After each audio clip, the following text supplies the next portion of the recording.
Welcome back to another episode of the All Things New podcast. We're here today with Lee McElroy, MDPC staff member, and we're going to talk about a new normal. So, Lee, thank you so much for being with us today, and we'll go ahead and turn it over to you to hear part of your story. Okay, well, my new normal was ushered in actually in my physical life, not my spiritual life. It affected that, of course, but that came along with. About 18 months ago, I found out that I had a recurrence of a former cancer. And that this time, while before I had been able to kind of manage it very easily in all, kind of simple, non-invasive ways, this was going to be more complicated. So October of 23 ushered in several consecutive months of pretty serious treatment, pretty demanding schedule, pretty debilitating side effects. And then in the midst of that, after I got about midway through and had just finished a 30-day treatment cycle nonstop and was looking forward to what I was calling a medical vacay, I tripped on my living room rug in my home and fractured my left leg in 3 places.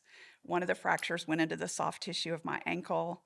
I knew I was in trouble when I looked down and I had the Joe Theismann foot. It was like, oh, it doesn't normally go in that direction. This is not good. And that started another 2.5 solid months that involved 2 surgeries, 2 stints in rehab, a long time on a scooter, and then graduation to a walker, and then graduation to a boot.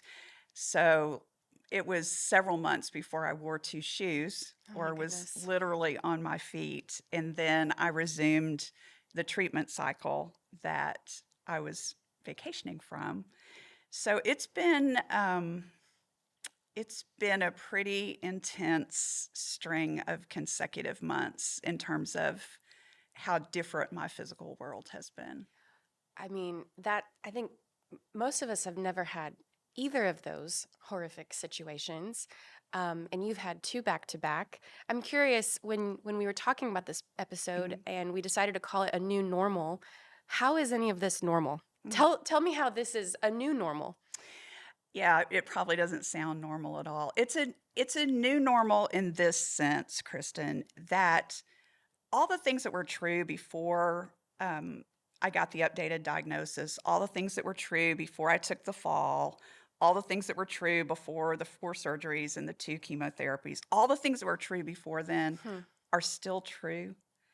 I just look at them in a different way. I Mm. think when we were talking earlier, I told you when I was re-diagnosed and my cancer was restaged, and I began to realize, this is serious. This Yes. is life-threatening. It's serious. One of the first thoughts that I had after I sort of adjusted to the shock of it was, well, I was always going to die. Mm. I mean, I know that sounds morbid, but it's kind of sobering when you think, well, that didn't really change anything. That was Well, always yeah. going to Yeah. happen. That's true. Um, it's a new normal in the sense that I now have to respect and reckon with and plan around a disease that could very well carry me home. Mm. Maybe it won't. Maybe something else will. Mm.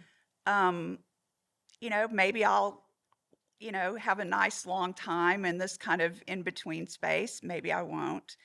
But the truth of the matter is, the things that were always true are still true. Mm-hmm. And in addition to that truth, there's the truth that Jesus Christ is still the one Mm. that carries me through each day, that knows every hair or not hair on my head. And even though life feels different in many ways now because I have some physical limitations I didn't have before, Mm-hmm. I have some things to reckon with that I didn't have before. I have some sobering statistics that I can choose to juggle or not juggle that I didn't Mm-hmm. have before. He's the same. Mm. And I'm the same, even though sometimes I walk by the mirror and I think, who are you? Mm. I don't really recognize you without long, thick hair and nice Mm-hmm. eyebrows and eyelashes and all those things that you kind of take for granted. So, Yeah. yeah. Well, thank you so much for sharing that. And when we did have the phone call to talk through this episode, and you said nothing's really changed, Hmm. I have been thinking about that ever since. Hmm. It is very sobering, and it is so grounding. Also, Hmm. you mentioned that that Jesus is the same. I wonder if you'd be willing to share what are some of those other truths that are still anchors for you in this new normal, but where Hmm. things are still the same in many ways. Hmm. His presence is always the same. Hmm. Um, I wake up every morning, and I will confess that some mornings when I wake up, my first thought is cancer. Mm-hmm.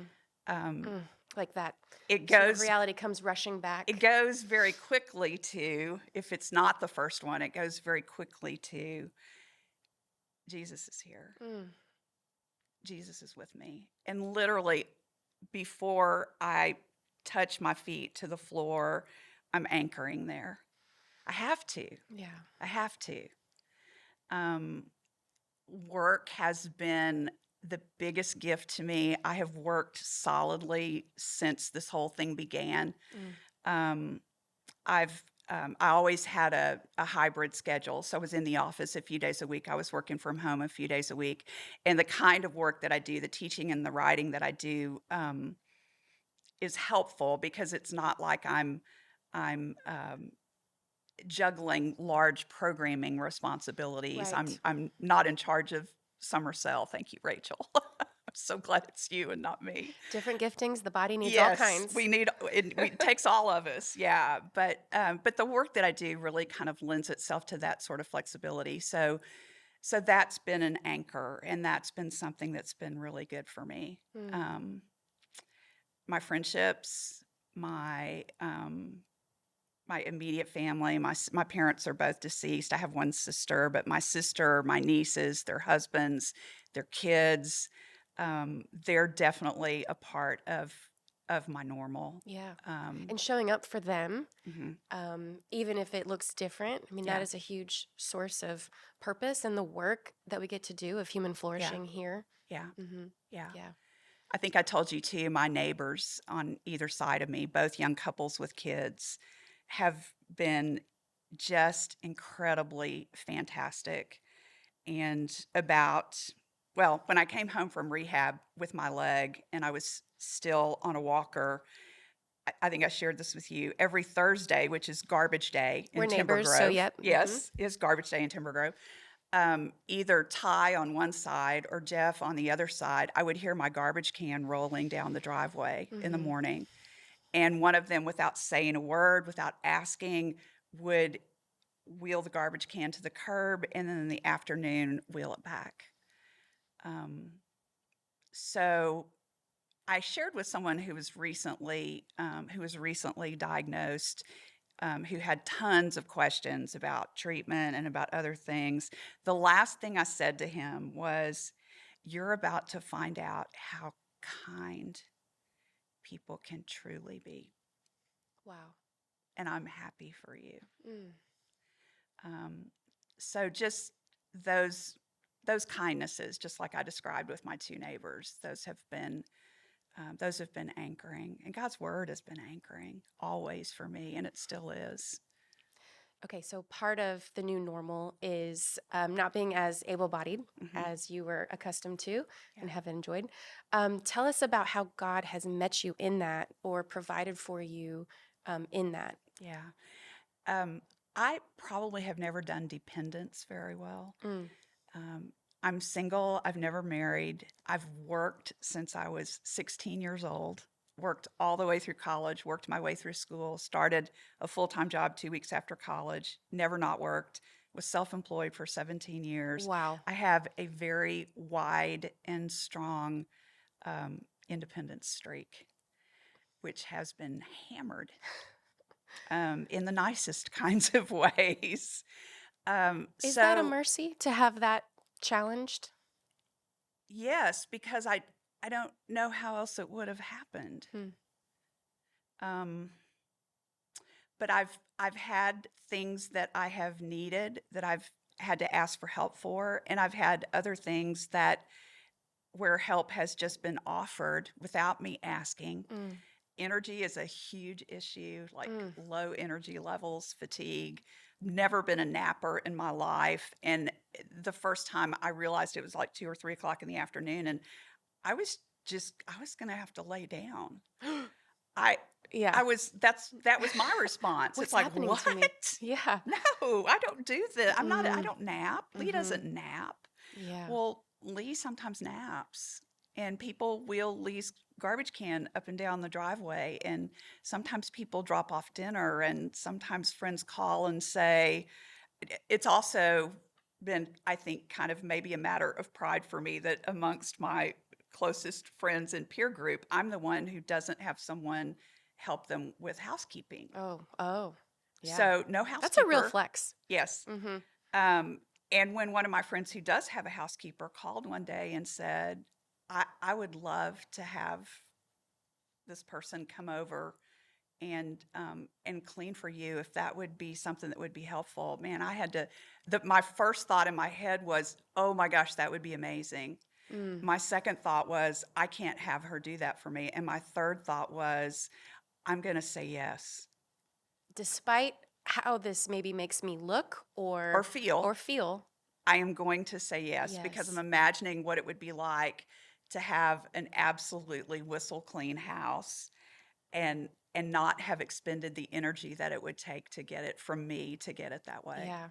So, yeah. It sounds like a real like really being able to step into humility, which is something you have probably taught wisely and faithfully on over the years and practiced in ways that God had allowed, like brought opportunities into your life for humility to be developed in ways. Yeah, But this has been a real like marathon of humility. it has.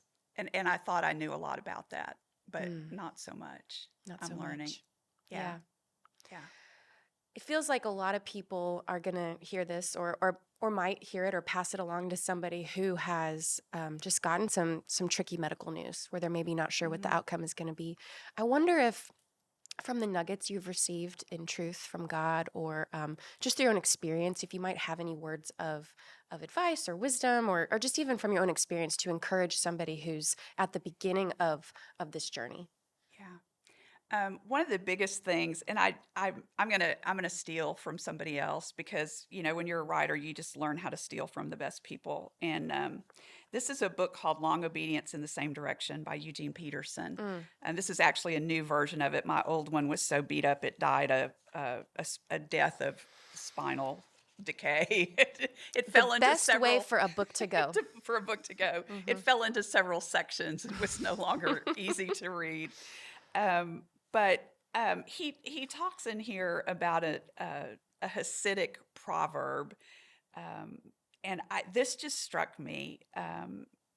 He said, "It's a traveler loses his way in the forest. It's dark and he's afraid. Danger lurks behind every tree. A storm shatters the silence. The fool looks at the lightning.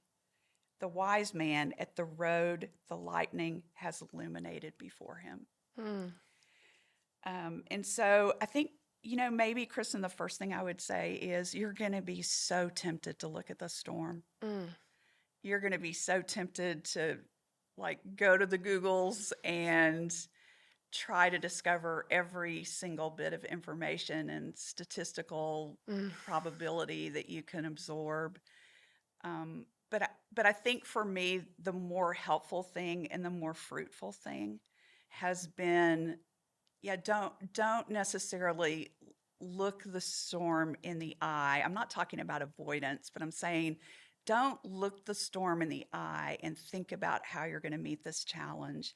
Ask yourself, God, what are you going to light up for me Mm. in this instance? What are you going to show me that I might not have seen before? What are you going to teach me that I could never have learned without this?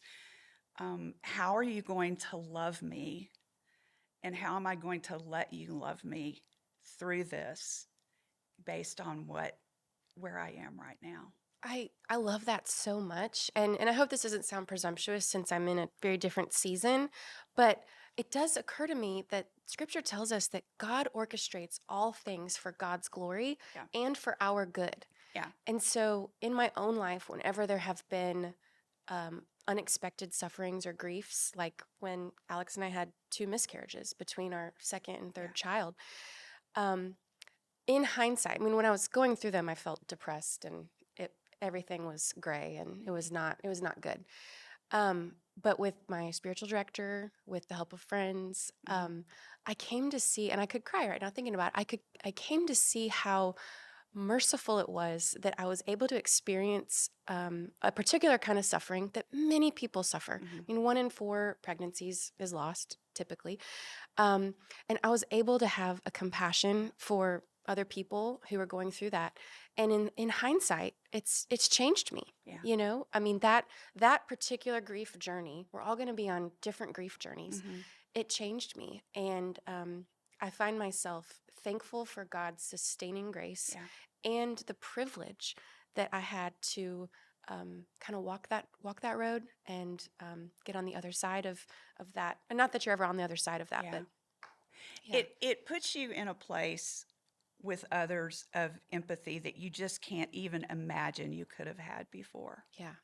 I think you've probably experienced that with Yeah. other young moms.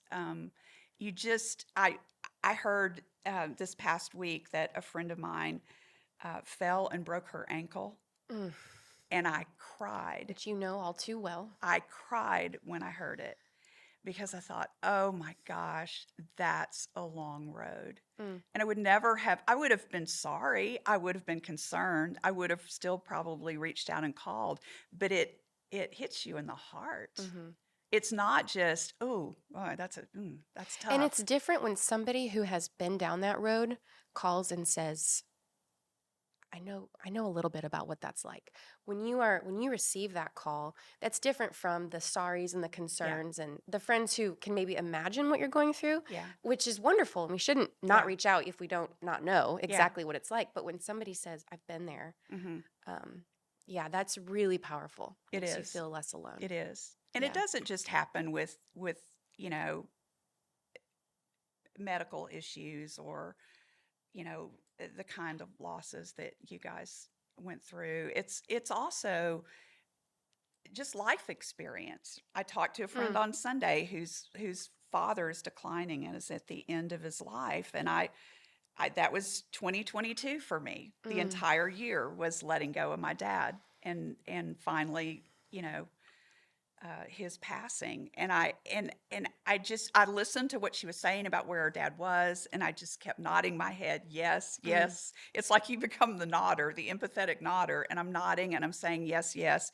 And finally, I just put my arms around her and hugged her, and I said, I'm so sorry this is where you are right now. I love you so much. Because what else can you say? Yeah. Whereas before I might have said, well, have you called this person or have you thought about this? Or, it's not so much like I have a prescription for anybody, but you do have an empathy maybe that you didn't have before. But if there were a prescription, it would be what's being illuminated in front of you. What's God doing right now that you could see that maybe you couldn't see before? And what are you going to do with that? Because your journey has been sort of arrested by the storm. Right. And it catches us in our tracks of the life that we are leading and building. And maybe those are the things we ought to be building and doing, or maybe God's getting our attention in another way, in another place. Yeah.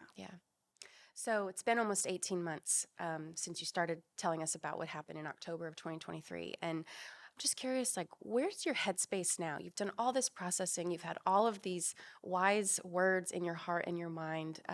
Where are you at now as you think about the future and your faith walk and your walk with God?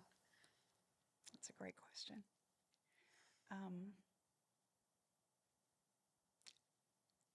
I can honestly say I'm not afraid.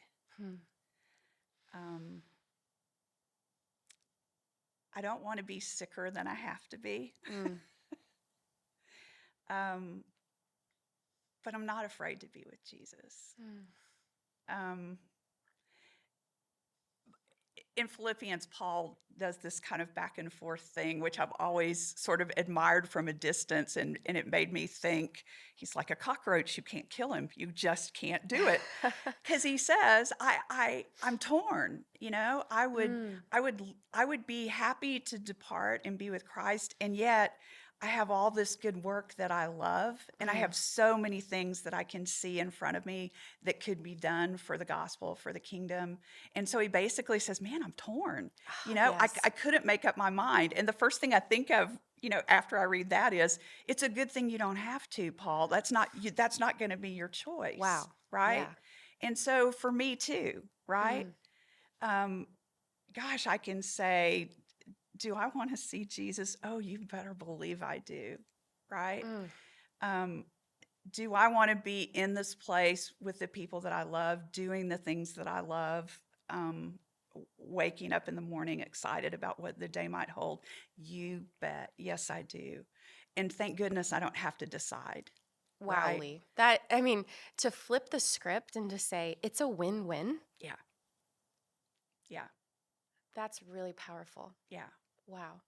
Well, that's why you couldn't lick him, right? You couldn't, because Yeah. he was, either way, he was going to be good, and he was going to do what needed to be done. But I will say that part of that headspace that you referred to is, if I know that time could be short, I don't know, but if I know that time could be short, I have this really strong sense of wanting to do the very best things. What are those things? Um, you know, Teaching is one of them for me. Hmm. You know, Making the word hmm clear. Yeah, yeah. Because I love it so much and I know how much power it has. And exhorting other people to find their strength and their anchor in Christ and Yes. Christ's promises. Yeah. Hmm. So that's one of them for me. I'm a writer. And so I think, okay, well, if I only have like maybe a few more things that I could write, what do I want those things to be? Mm. And so, like, 3 weeks in, I had outlined 3 books. Yes. Ask me, it's hilarious. Have I started any of them? Well, sure, I've written a little bit on each one of them, but have I made significant progress? No, I haven't. Hmm. Um, so so maybe I'll write another book, maybe I won't. I don't Hmm. know, but I'd like to, Hmm. and I think about it. I think about loving my people well. Hmm. I have two nieces who are in their 30s who have been like daughters to me. I want to see them into their 40s, and I want to see what that looks like for them. And I want to see their children get Yeah. bigger and grow. And I want to love my people. Yeah. Um, and I want them to know that I love them. I find myself now, I've always kind of done this, but to some people's chagrin, because I know who it sits well with and who it doesn't.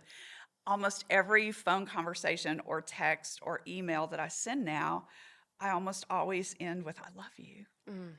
because That's I just powerful. want to be sure that people know.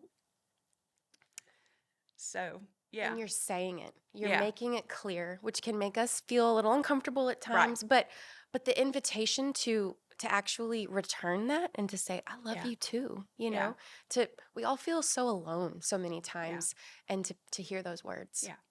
I had in college when I was in Young Life training. We would have large group every Sunday night, and at the very end, Brett Rogers, who is our leader, who's just such a wonderful, godly man, he would say before we leave, "Okay, now get up, give 5 people a hug, and tell them you love them." And these were 19, 20-year-old college guys hugging each other, and I was getting hugs. And for a college student, Yeah, if you're not with your family and you're right, not in a relationship, you might not get many hugs during the right, week. And right. it was so awkward. Brett, if you're listening, it was so awkward, but it was really powerful. Dude, thank you. Yeah, thank you. Thank you, Brett. Yeah. Yeah, Mm, yeah. yeah. So I think Thanks. those are the things. They don't sound Love, very deep or profound. well, it's loving God Yeah, and it's loving others. yeah, And it is very simple, but I think sometimes we can lose the practicality in that. And so for you, it's spending time with the Lord, it's prayer, it's reading the word, it's using your gifts that God has clearly gifted you with as a writer, to try to put into words the wisdom that and the experience that you're having. And yeah, yeah, yeah. and then spending time with your family. I think the last piece of that would be for me, you mentioned Romans 8:28 earlier, and I think the end of that chapter has become um, super important to me because at the end of the chapter, when you get down to verses 31, 32, Paul asks the hypothetical, what can separate me What? from the love of Yeah. Christ? And he goes through a whole litany of things: height, depth, powers, things present, things to come. And he goes through a whole litany of Anything else in things. all creation. Yes, yes. And he gets to the end and he basically says, well, nothing, Nothing. nothing. And so part of my headspace on the mornings when I wake up and go, dang, I got cancer. Part of my headspace is, and cancer, that is one thing that you cannot do. Mm. You cannot do that. You can't separate me from the love of Christ. You can't. You belong to King Jesus. Right. And that part of your normal hasn't changed. It hasn't.